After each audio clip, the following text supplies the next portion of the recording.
नमस्कार दोस्तों। सहायक आचार्यों को लेकर के एक बहुत ही बड़ा खुशखबरी सामने आया है और यहाँ पे कुछ लोगों का रिजल्ट जो है जारी कर दिया। किन लोगों का आया, क्या हुआ है और किनका नहीं आया, आगे क्या हो सकता है, सारी चीज़ों को मैं बताने वाला। हालाँकि मैं रात्रि के 12 बजे आपको एक वीडियो अपलोड कर दिया था, जो नहीं देखेंगे जाकर के देख लीजिएगा।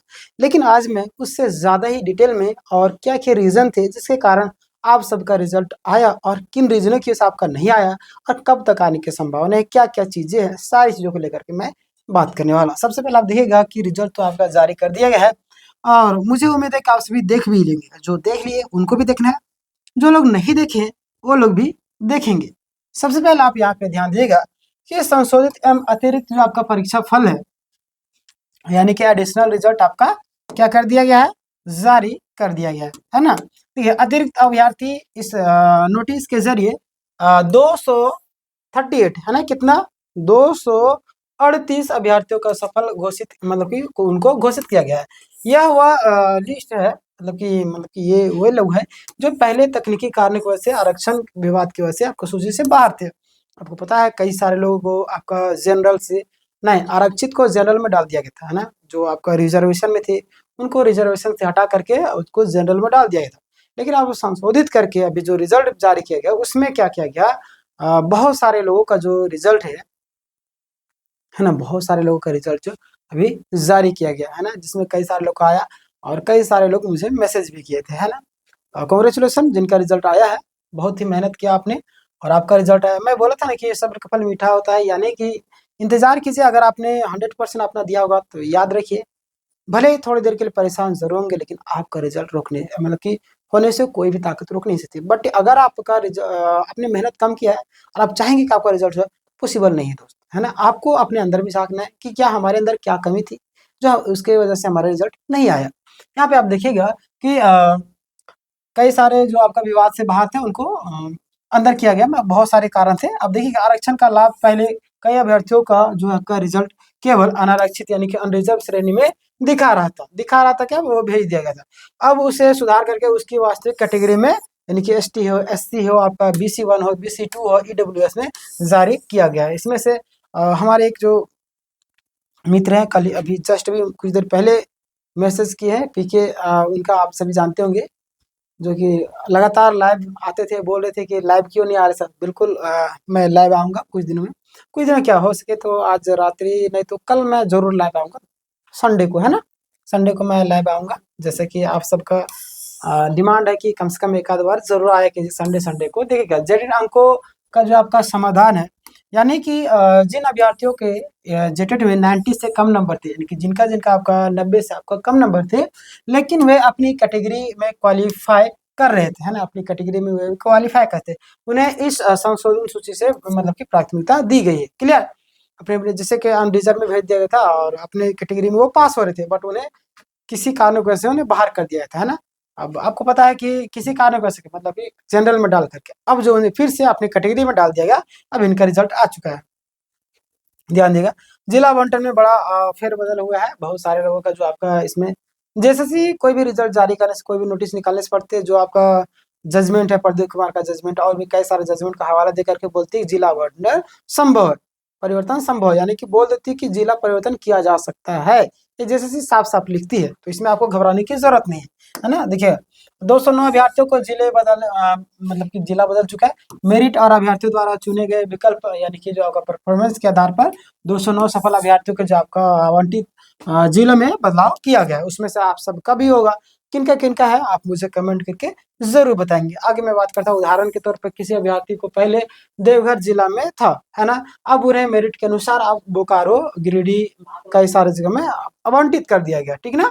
अब टीचर टाइप आप अगर बात करें पारा वर्सेस नॉन पारा की मैं बात करूँ तो नोटिस में स्पष्ट है कि कुछ अभ्यर्थी जो गलती किए थे पारा सूची में थे उन्हें नॉन पारा में और कुछ नॉन पारा वालों को आपको पारा कैटेगरी में उनकी पात्रता के अनुसार शिफ्ट किया गया है। क्लियर? चलिए आगे बात करते हैं हम। यहाँ पे ध्यान दीजिएगा आप लोग कि कानूनी जो आपका संदर्भ है ना, सुप्रीम कोर्ट का जो प्रदीप कुमार का जो जजमेंट है, इस चीज़ को लेकर के बार-बार इसका ज़िक्र करती है। कोई भी रिजल्ट निकाले हो, कोई भी नोटिस निकाले, मैं हर एक जगह में इसका प्रदीप कुमार का जजमेंट और ये जजमेंट क्या हटना चाहिए या नहीं, मैं आप सभी से जानना चाहता हूँ। मैं तो बता दिया कई सारे लोग हैं 7-8 वीडियो मैंने क्यों हटना चाहिए, क्यों नहीं हटना चाहिए, ये भी मैंने सारी चीज़ों को मैंने एक्सप्लेन कर दिया। बट मैं चाहता हूँ आप सभी एक बार कमेंट में अपना राय ज़रूर दीजिएगा, ताकि मैं नेक्स्ट वीडियो में इसको कवर कर सकूँ।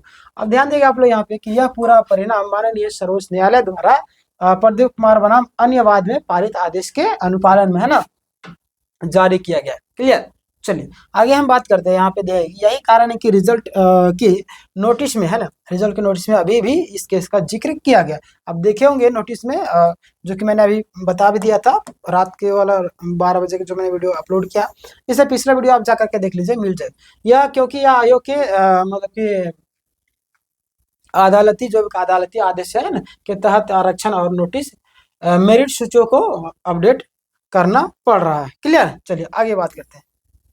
एनसीएल को लेकर के अपडेट आ रही, बहुत सारे कैंडिडेट परेशान होते रहते हैं एनसीएल और नोटिस वाले अभ्यर्थी, क्योंकि जिन अभ्यर्थियों का जो आपका एनसीएल यानी कि नॉन क्रीमी लेयर, है ना, सर्टिफिकेट का हुआ या अन्य दस्तावेज के लिए आपको जीएसएससी द्वारा नोटिस दिया गया था, है ना, जीएसएससी द्वारा नोटिस दिया गया था, उनके आवेदनों पर विचार करने के बाद ही यह अतिरिक्त सूची क्या किया गया, तैयार की गई है। क्लियर।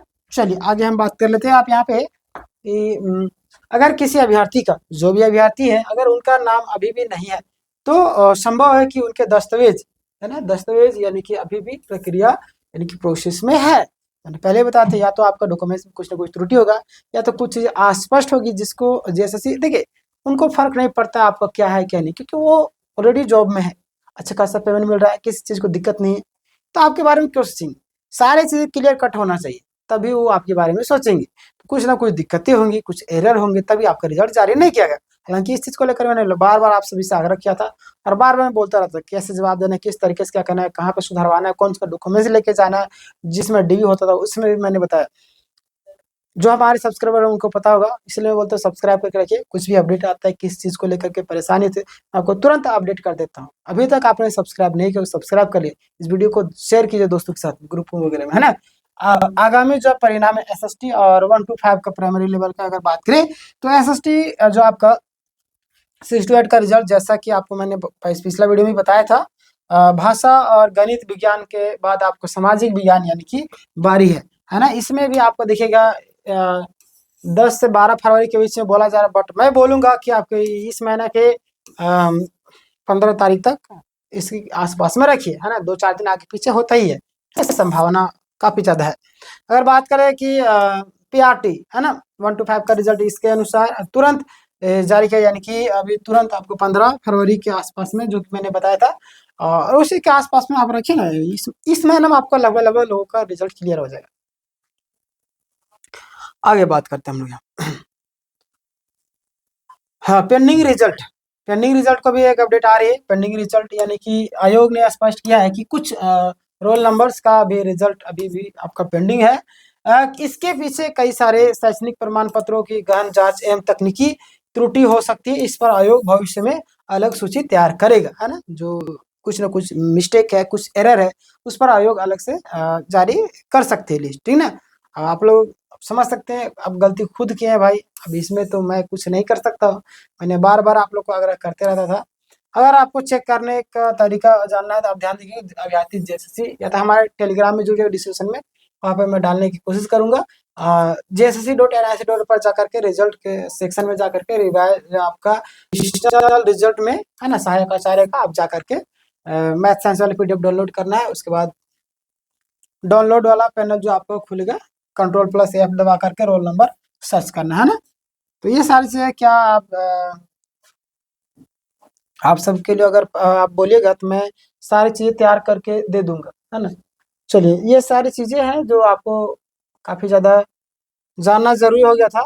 अब मैं एक चीज़ बोलूँगा आप सभी को, जिनका रिजल्ट नहीं जारी हुआ, आप लोग घबराने की ज़रूरत नहीं। कुछ लोगों का रिजल्ट जारी होगा, लेकिन बाद में जारी होगा, अभी तुरंत नहीं जारी होगी इसी मामले पे, है ना। बाकी बात आपको मैं एक चीज़ पहले भी बताया था, आज भी, कि आप तैयारी करते रहिए। अगर आपका रिजल्ट आना हुआ तो आ जाएगा, नहीं तो दूसरे एग्जाम की तैयारी करते हैं। अफसोस नहीं होना चाहिए कि हमारा रिजल्ट इसमें नहीं है ना। इस तरीके से मेहनत कीजिए, आपका एक भी सीट आएगा ना, उसमें आपका सिलेक्शन होना चाहिए, है ना। चलिए, अब कुछ परेशानी हो तो आप मुझे ज़रूर बताइएगा, कमेंट सेक्शन खुला है आप सबके लिए। इस वीडियो को शेयर कीजिए। याद रखिए, ज़िंदगी में जितना आप लोगों की हेल्प करेंगे, ऊपर वाला भी आपकी हेल्प करेगा। इसलिए इस वीडियो को ज़्यादा से ज़्यादा ग्रुपों में, हर एक जगह में शेयर कीजिए, हर एक लोगों तक, ताकि सही जानकारी सही लोगों तक पहुंच सके। ठीक है, मिलते हैं नेक्स्ट वीडियो में, तब तक के लिए धन्यवाद।